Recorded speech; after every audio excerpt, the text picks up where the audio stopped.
Welcome back to the deep dive. We're diving into something today that, well, it could actually save your life. No, seriously. Yeah, OSHA's electrical safety standards. Important stuff. You guys have sent us some OSHA excerpts, and we're going to break them down, Yep. focusing on what's most important for you. Obviously, this isn't a substitute for, reading the full OSHA standards, Of course not. but it's a great way to get up to speed on the essentials. The essentials for sure. And trust me, these regulations are essential. Especially, I was reading that case study about the electrician who was fatally electrocuted. Oh, yeah. Tragic. Really drives home the point that safety is not just a box to tick. It's Yeah. about protecting lives. Absolutely. That case study is a powerful reminder of why OSHA exists in the first place. Right. Back in 1970, before OSHA, thousands of workers were dying on the job every year. Really? Yeah. Congress realized something had to change, so they passed the Occupational Safety and Health Act, creating OSHA and giving it the power to set and enforce safety standards across the country. Wow. It's hard to believe that workplace fatalities were so common back then. Yeah. So OSHA steps in, sets these standards, but how much of an impact have they actually had? A huge impact. Yeah. Workplace fatalities have dropped dramatically since OSHA's inception. That's good. Yeah. But here's the thing. Over 3.3 million serious injuries still occur each year. It's a sobering reminder that there's still work to be done. Wow. It makes you wonder, is OSHA doing enough? I mean, inspections and regulations are great, but those numbers suggest there are still gaps in the system. Yeah, you're right to question that. OSHA's reach is broad. It covers most private sector employers in all states, either directly or through state-run programs that meet federal standards. Okay. So like state plans then. Exactly. States can actually run their own OSHA programs as long as they're at least as effective as the federal program. Interesting. So how does OSHA actually enforce these rules? Well, enforcement relies heavily on inspections, which are prioritized based on, imminent dangers, catastrophes, worker complaints, Right. and targeted inspections of high-risk industries. So while there's a system in place, it's not foolproof. Okay, so OSHA sets the standards and tries to enforce them, but what about personal responsibility? Where do workers fit into all of this? That's where the OSH Act comes in. It spells out everyone's responsibilities, including yours. Okay. Section 5, for example, outlines the duties of both employers and employees. Got it. It's not just on the employer to provide a safe workplace. Employees have a legal obligation to comply with safety standards and all the rules and regulations issued under the OSH Act. It's a two-way street. Safety is everyone's responsibility. That makes sense. But I think a lot of people assume it's all on the employer's shoulders. So if I'm understanding this correctly, as an employee, I can't just turn a blind eye to hazards or ignore safety procedures. Right. Exactly. You can't knowingly put yourself or others at risk. And here's where it gets really interesting. Even if there isn't a specific OSHA rule for a particular hazard, employers are still obligated to keep the workplace safe. Really? Yeah. It's called the General Duty Clause. Okay. And it's a powerful tool for workers. So like, for example, Imagine there's a new type of chemical used on your job site and OSHA hasn't created a specific rule for it yet. okay. The General Duty Clause still protects you. Your employer is obligated to figure out how to handle it safely, even without a specific rule book. That's good to know. It feels like a safety net ensuring workers are protected, even in situations where specific regulations haven't caught up with new technologies or hazards. Precisely. Now, let's get into the nitty-gritty of those electrical safety standards you shared. Starting with the ones specific to construction, Part 1926 of the Code of Federal Regulations. This is where we'll see how a seemingly small procedural deviation, like in that case study, can have tragic consequences.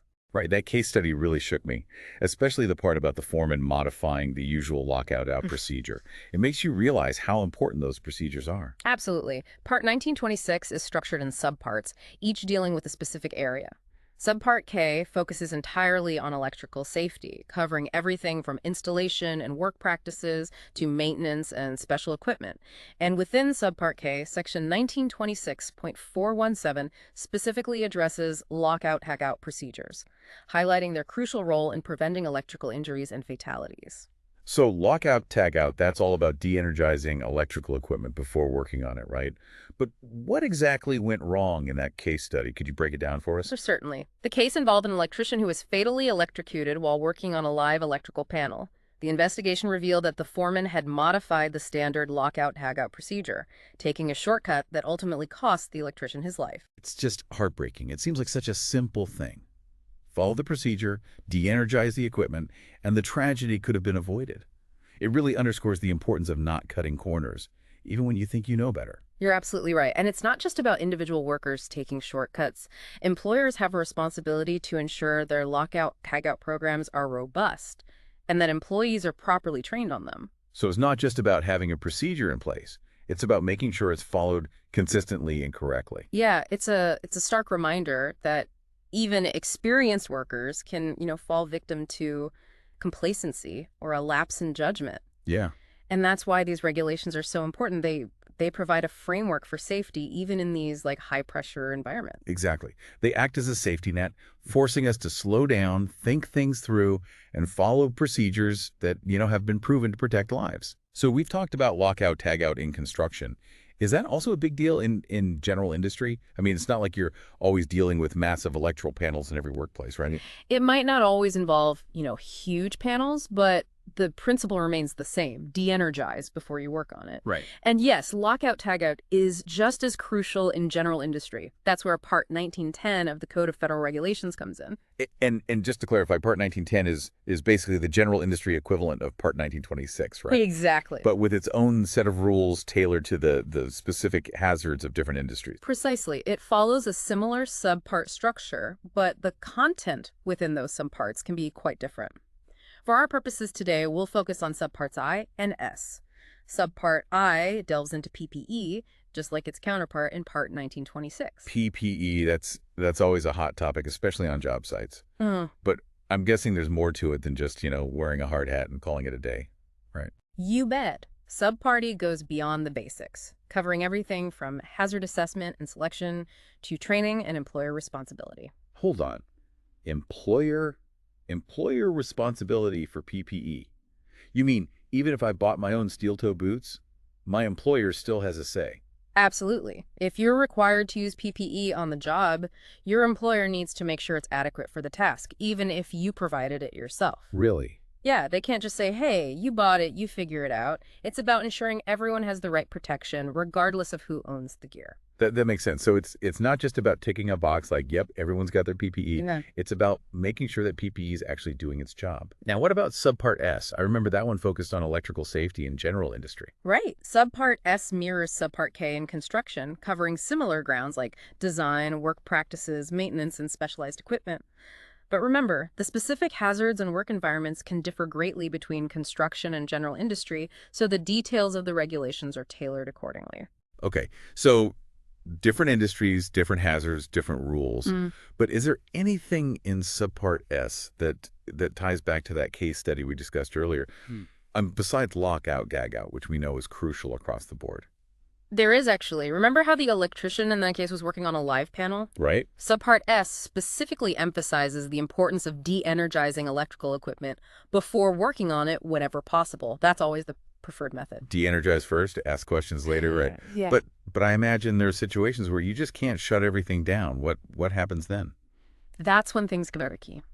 Subpart S acknowledges that sometimes de-energizing might create additional hazards or simply be impossible due to the way the equipment is designed or the nature of the work. So judgment call. Yeah. Weighing the risks of working on energized equipment against the risks of shutting it down. Exactly. And in those situations where working on or near energized equipment is unavoidable, Subpart S lays out a whole host of safety-related work practices that need to be followed religiously. Okay, so let's talk about those safety practices. What are some of the key things Subpart S emphasizes? First and foremost, it stresses the importance of using insulated tools and handling equipment. No grabbing that rusty pair of pliers from your dad's toolbox. Everything needs to be properly insulated for the voltage you're working with. So it's not just about wearing gloves. Even the tools themselves need to be protected. What else? Maintaining safe distances from energized parts is another big one. The standard outlines specific clearance requirements based on voltage. The higher the voltage, the greater the distance you need to keep. And this applies to vehicles and mechanical equipment, too. You can't just swing a crane around near power lines without considering those safe distances. Makes sense. I wouldn't want to be anywhere near a crane that gets too close to a high-voltage power line. What about working in those confined spaces like manholes or vaults? Those seem inherently risky when electricity is involved. You're right.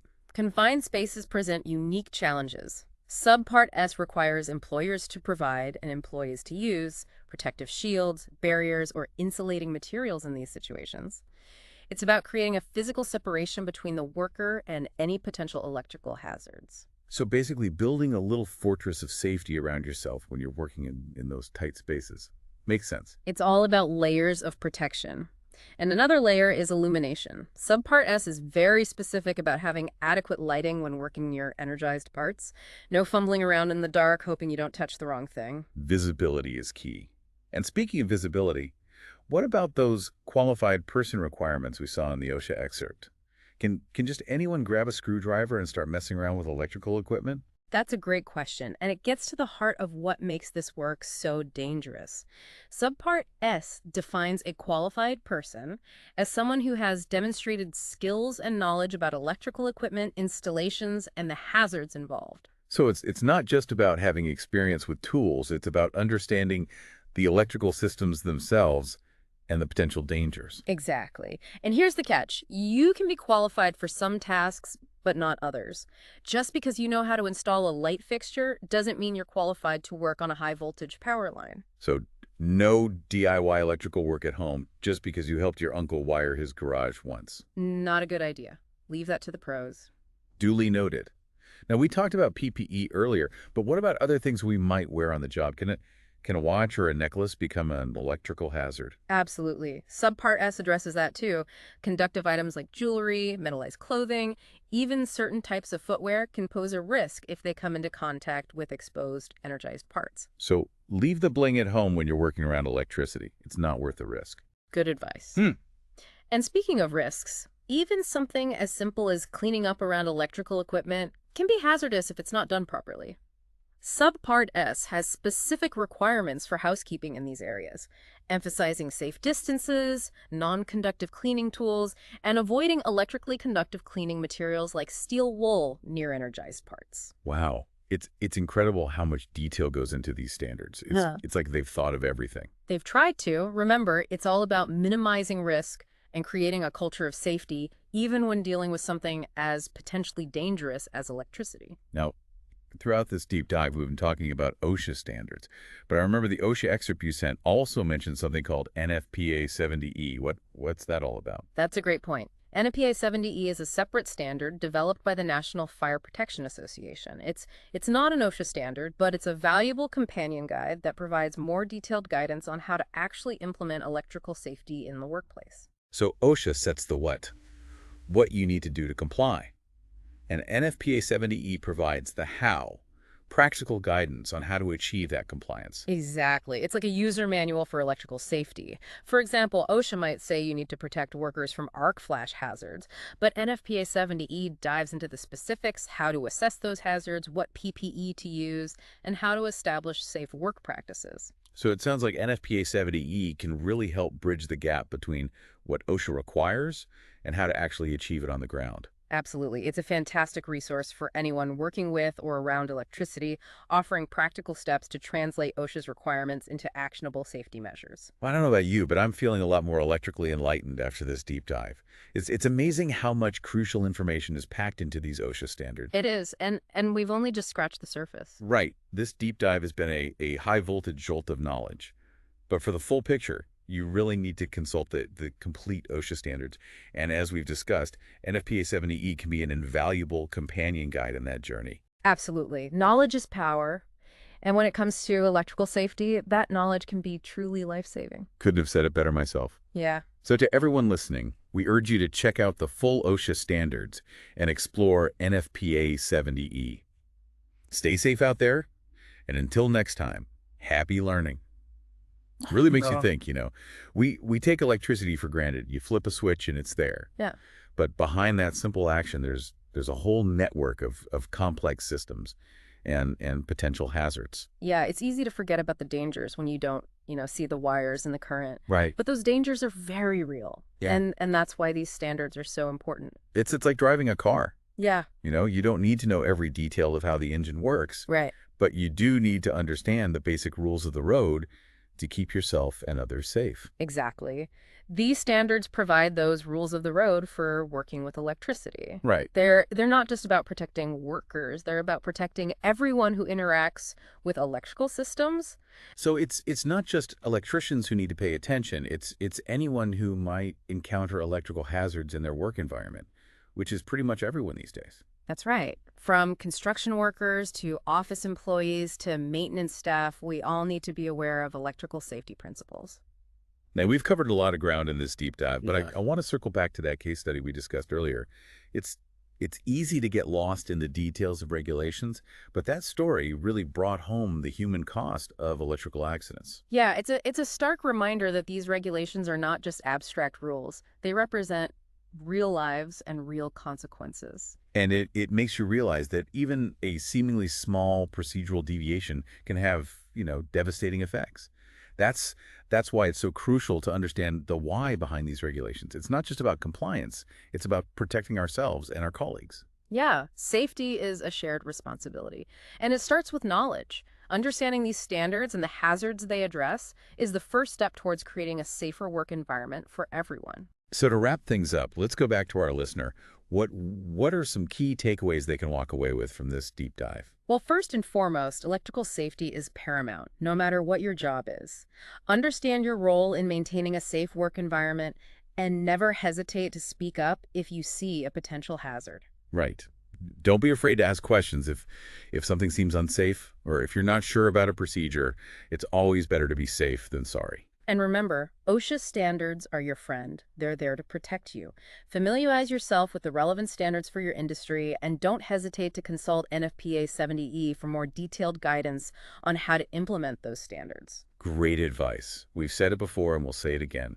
Knowledge is power, especially when it comes to safety. And that knowledge can be life-saving. So stay informed, stay vigilant, and stay safe out there. And until next time, happy learning.